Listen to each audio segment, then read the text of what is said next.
Right, let's go speak to Shane, who's a gooner, was responding to that Declan Rice news. Shane, evening. Good evening. Hi, Shane. How you doing, Shane? Yeah, not too bad. You bought me out of talkSPORT retirement. When was the last time you phoned? Probably about 3 years ago, I think. Why? Why have you not phoned up anymore? Oh, I've just been so busy with other stuff. Come on, Shane. Shane. No, we look at the positives. We put him out. We put him out, man. I know. Yeah. We put him out of retirement. But Shane, I'm not having that, babe. No, you ain't having that. No, he's too busy with what? I'm back. I'm like Michael Jordan. I'm back. He's back, man. Stay back. I like that. All right, well, make sure you don't leave it another 3 years, all right? Yeah, no, I won't. Got him. Yeah, with Declan Rice, I mean, look, normally I'm one of the most pessimistic football fans you can ever meet. Like, whenever Arsenal are playing, I'm always like, oh, they're going to lose.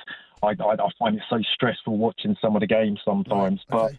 But with this, I mean, look, it's come from Sky Italia, and I do follow quite a lot of kind of different football reporters and stuff via Twitter. And I know with Sky Italia, there probably is an element of truth in it, but I know they like to flower things up.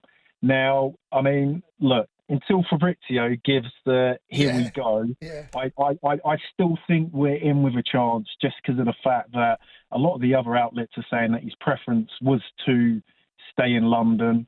I do think it's not as easy as people think in terms of doing a transfer. Because, look, I play Football Manager, and I don't think it's as easy as... Yes, I like that, Shane. Yeah, it's got to be done, but I don't think it's as easy as, like, you just chuck in the bid and you get the player, because obviously Arsenal have been working on this probably since the beginning of the year, and it probably comes across as if, right, City have sold Gundogan, and then suddenly, they're in for Rice. They would have known that Gundogan was going. They would have been, asking West Ham to be kept abreast of the situation. I get what people are saying with Arsenal, won't you just pay the money? But I guarantee if we'd said, there you go, £100 million, West Ham probably would have said, actually, we've just won the Conference League, it's 120. So you're always going to try and go in slightly lower to try and see, if you can meet in the middle ground, because that's what negotiating's all about. I am, there is a little bit of worry, but I do think that we're obviously prepping this third bid.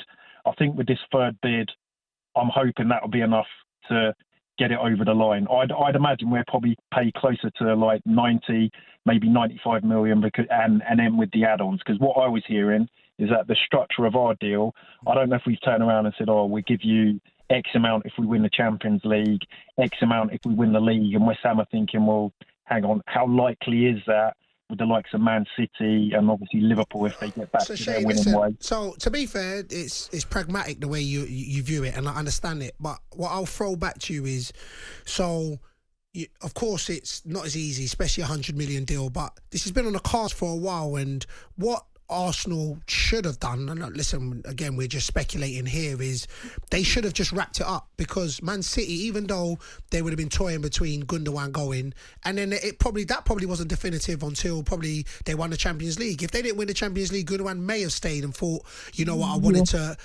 to win it, and now winning a treble, he may think, we've got an extra X amount now, so let's go and get Rice. But the fact of what we're discussing now is that Man City looks like they've come out of nowhere, and of course they would have had their monitoring the situations. The only thing what we're looking at it now is Arsenal has allowed Man City to now come into that, and even though Rice is a London boy, when Pep comes calling and they've just won the treble, that is gonna sway anybody's head.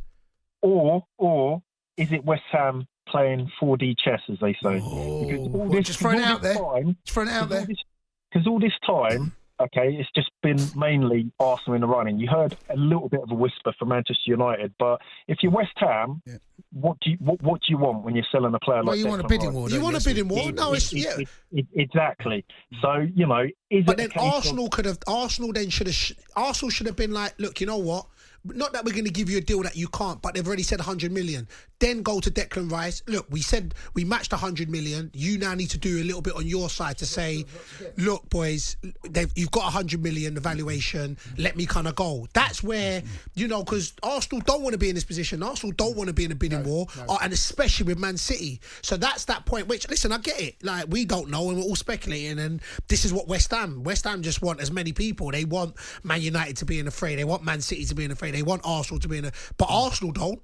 Arsenal should have been like, well, nah, you know what? We want this guy. We'll do the 100 million.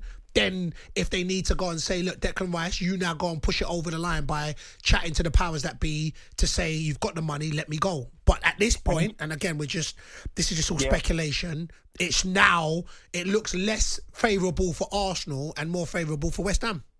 Yeah, and in fairness, I'd agree with that point of getting a player to kind of push it to get the deal over the line. Just before I go, in terms of paying, I don't know if this is going to qualify. Okay, go on. But basically, I was 9 years old at school in Crawley, and it was November, icy playground, and me and a mate, my friend Tim, who I'm actually seeing tomorrow, all right. we were kind of messing What's about. up, Tim? Yeah, we were skidding on the ice. And then in my mind, for some reason, he was opposite me. I thought, wouldn't it be funny if we both skid and bang into each other, kind of Laurel and Hardy, you know, comedy will ensue. Anyway, I went to do that. My friend Tim, at that time, height-wise, his forehead was probably in line with my bottom lip. So I've slid towards him. I've gone into his forehead, and my front teeth have gone right through my bottom lip. Yeah. And the look on my teacher's face, because I've just started howling, and you know that look of horror? Yeah. Like, she looked at me like, oh my God. Took me in. I had to have my bottom lip stitched.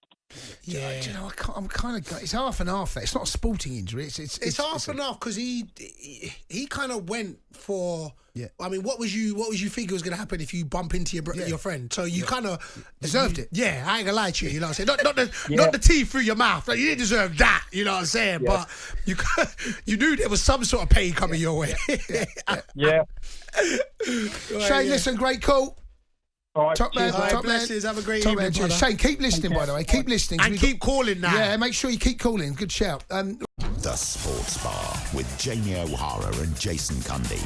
Monday to Thursday nights from 10 on AM, on DAB, via the talkSPORT app and on your smart speaker. talkSPORT.